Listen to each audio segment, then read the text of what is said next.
안녕하세요. 오늘은 FTTHR 방식의 개통과 그에 따른 필요지식에 대해 알아보겠습니다. 첫 번째, FTTH에 사용되는 케이블입니다. FTTH 방식은 싱글모드 광 케이블을 사용합니다. 싱글모드 광 케이블은 광섬유 하나로 구성된 케이블로 주로 장거리 전송을 목적으로 사용되며 자외선에 대한 내구성을 위해 검정색이나 노란색 피복으로 제작됩니다. 케이블 구조는 안쪽부터 광섬유인 코어가 있고 코어를 보호하기 위한 투명한 클레드층이 있습니다. 그 위에 내피 역할을 담당하는 1차 코팅층과 완충 역할을 담당하는 아라미드 얀층이 있습니다. 마지막으로 자외선 차단을 위한 외피인 2차 코팅층으로 구성됩니다. 다음은 광신호의 구간별, 손실에 대해 알아보겠습니다. OLT 장비에서 최초에 출력되는 광신호는 상황에 따라 편차가 있지만 일반적으로 플러스 2에서 플러스 4 dBm 범위 안에서 출력됩니다. 출력된 광신호는 신호 송출을 위한 FDF 장비로 연결되는데 이때 광점퍼선을 이용합니다. 이 광점퍼선 양끝단에 있는 광 커넥터에서 각각 0.5 dBm의 손실이 발생하게 됩니다. 따라서 이 구간의 평균 손실은 1 dBm이 됩니다. 다음은 광 케이블 선로 구간입니다. 광 케이블은 외부적 요인이 없어도 흡수 손실과 산란 손실이 발생해 1km당 0.2 dBm의 손실이 발생하게 됩니다. 따라서 선로 구간의 평균 거리를 10km로 봤을 때 이 dBm의 손실이 발생하게 됩니다.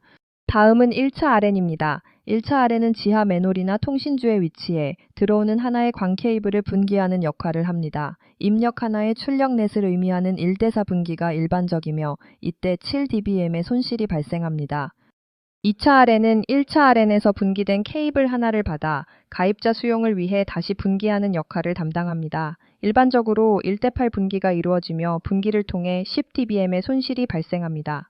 또 분배기와 연결하기 위해 광 커넥터 2개를 사용하게 되는데 여기서 각 0.5 dBm의 손실이 발생해 이 구간에선 전체 11dBm의 손실이 발생하게 됩니다. 다음은 인입 광 케이블입니다. 인입 광 케이블은 RN 단자에서 고객 댁내까지 연결하는 케이블로 케이블 양끝단 광 커넥터 2개에서 0.5 dBm씩 전체 1 dBm의 손실이 발생합니다. 마지막은 댁내 배선과 ONT 구간입니다.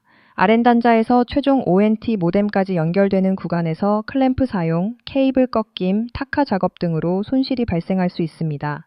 이 구간의 손실은 현장에서 작업 시 2 dBm 이하의 손실이 발생하도록 작업해야 합니다.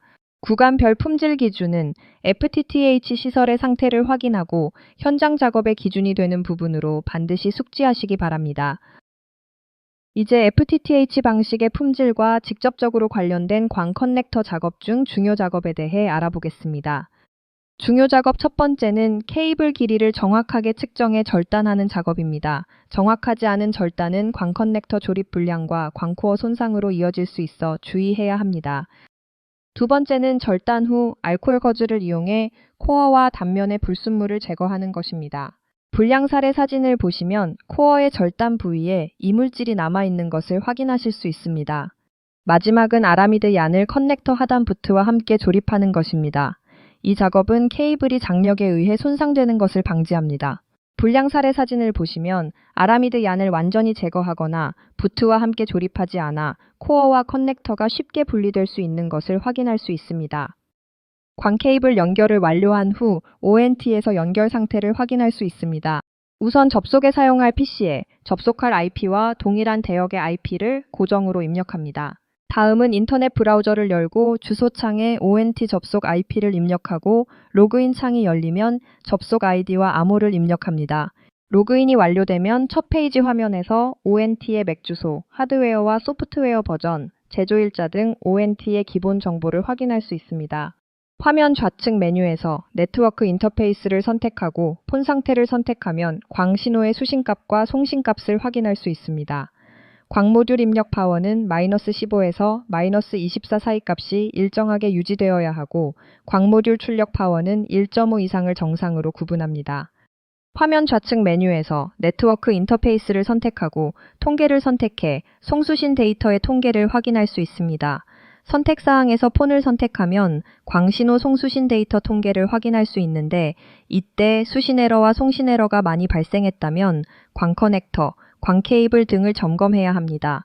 선택사항에서 이더넷 포트를 선택하면 4개의 랜 포트를 통한 내부 네트워크 통계를 확인할 수 있고 수신 에러와 송신 에러가 발생했다면 내부 네트워크 상태를 점검해야 합니다. 화면 좌측 메뉴에서 로그 정보를 선택하고 하위 메뉴에서 로그 정보를 다시 선택해 ONT의 동작 중 발생한 알람 내역을 확인할 수 있습니다. 광파워 알람은 인입 광 케이블과 광 커넥터를 점검하고 역광 알람은 ONT를 교체합니다. 과전압과 AC 유입 알람은 어댑터를 교체하고 사용 환경에서 전기 상태를 점검합니다. 지금까지 FTTH R 방식의 개통과 그에 따른 필요 지식에 대해 알아봤습니다.